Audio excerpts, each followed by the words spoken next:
people in the 18th century were eating. And but when you're baking bread, you're baking it in large quantities. You're making enough bread for your family to eat for the whole week.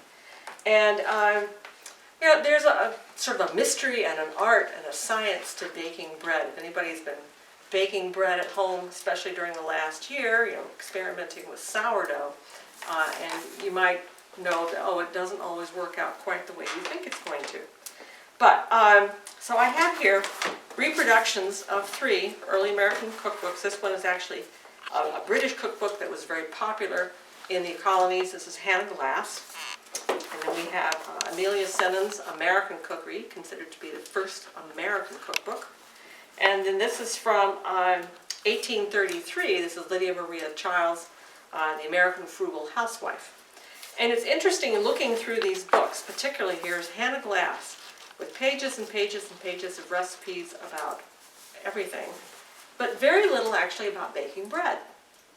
And we're assuming that it's because this is something that they assumed that you already know how to bake decent bread.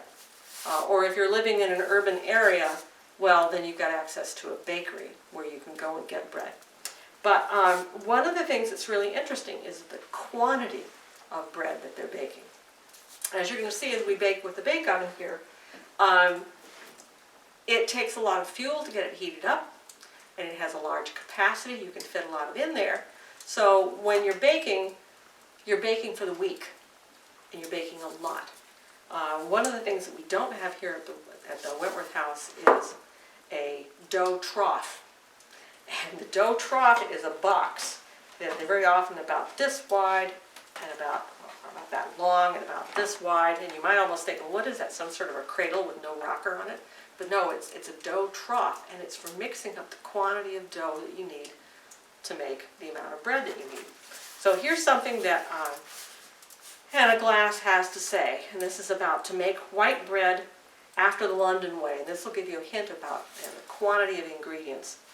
Take a bushel of the finest flour well dressed, put it in the kneading trough, which means the dough trough, at one end. Take a gallon of water, which we call liquor, and some yeast, doesn't tell you how much, just some yeast. Stir it into the liquor till it looks of a good brown color and begins to curdle. Strain and mix it with your flour till it's about the thickness of a seed cake. Then cover it with the lid of the trough, because a dough trough usually has a lid. And let it stand 3 hours.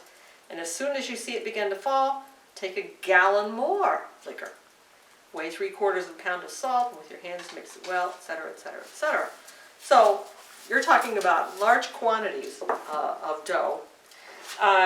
And Lydia Maria Child in 1833. This is sort of words of reassurance to anyone who's struggling with baking bread at home. It is more difficult to give rules for making bread than for anything else.